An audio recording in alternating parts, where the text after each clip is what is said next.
យួនវារំដោះយួនខាងត្បូងថ្ងៃ30 ខែមេសាវាបានប្រាប់យើងខ្ញុំច្រើនឆ្នាំហើយមុនថាកម្ពុជាចាំវារំដោះឲ្យអានោះដើម្បីកាន់កាប់កម្ពុជាទី2វាឆ្លៀនពៀនពី78ចុង78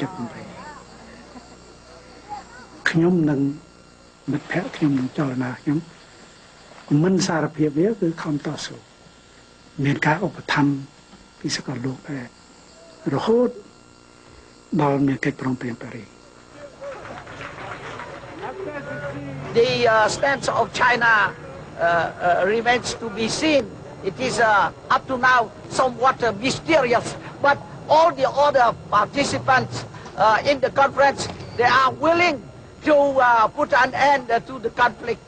So the Cambodians, even if they lack goodwill, they will not be able to, avoid a settlement. Prince Sihanouk personifies the Khmer nation and its quest for unity and national reconciliation. That is why the process of national reconciliation, through the formation of an interim coalition government, must be under Prince Sihanouk's leadership. Selon les accords de Paris, les armées des 4 parties du conflit doivent être démobilisées sous le contrôle des autorités provisoires des Nations Unies, appelées UNTAC, et des élections libres sont prévues pour 1993.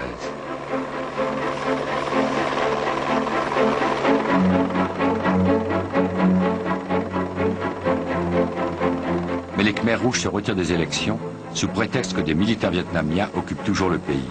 Ils accusent même l'UNTAC d'être complice du Vietnam.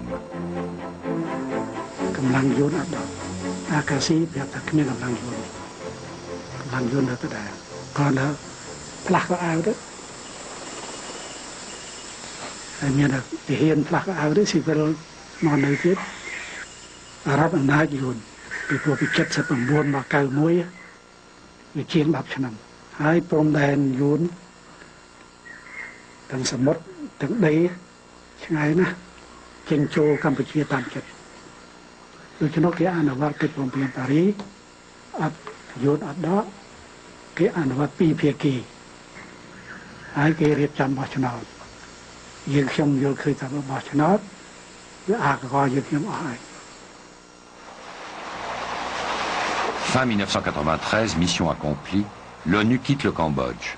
La Chine, les États-Unis, la Thaïlande, qui soutenaient le gouvernement de coalition, cessent leur aide financière. Pour acheter des armes, les Khmers rouges sont maintenant obligés de vendre aux Thaïs les droits d'exploitation des mines de pierres précieuses, essentiellement les saphirs et les rubis. Les nouveaux revenus des Khmers rouges sont estimés à environ 200 millions de dollars par an.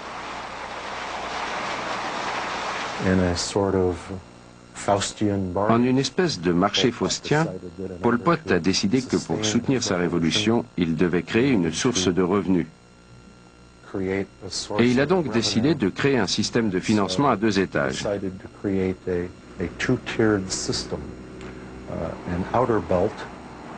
Une série d'activités capitalistes comme des mines de pierres précieuses,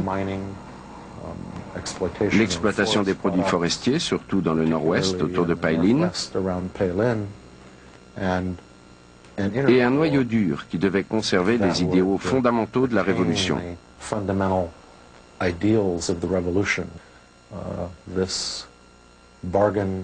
Ce pacte avec le diable de Pol Pot a été sa perte.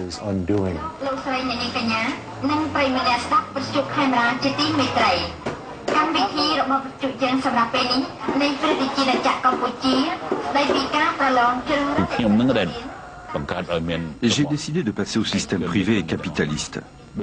Personnellement, j'ai compris que le mouvement Khmer Rouge devait prendre fin, quand je ne savais pas. Mais ce mouvement devait prendre fin. À cette époque, je suis resté calme. J'ai mis fin à toutes mes activités politiques. J'ai décidé de me rallier au gouvernement, de mettre fin à mes activités parce qu'on pouvait chercher à me tuer. D'ailleurs, on peut toujours me tuer, à n'importe quel moment, si vraiment je suis un traître à la nation.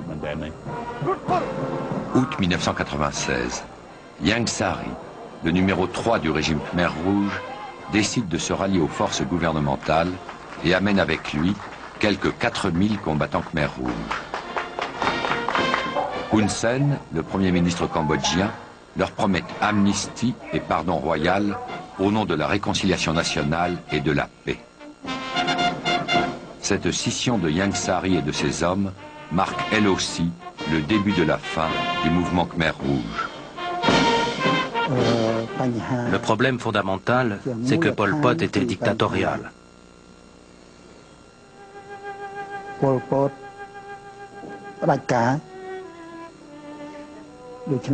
Cela a pesé sur l'application de notre ligne politique.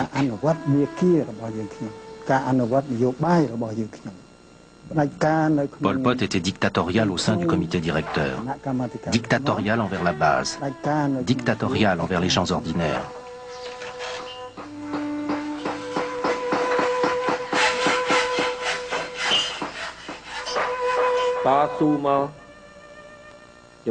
J'ai combattu avec Pol Pot, pas pendant une courte période, mais pendant de nombreuses années. Le résultat, c'est qu'il a essayé de me liquider, de tuer les autres cadres qui étaient de mon côté, et même de tuer les gens qui vivaient à mes côtés.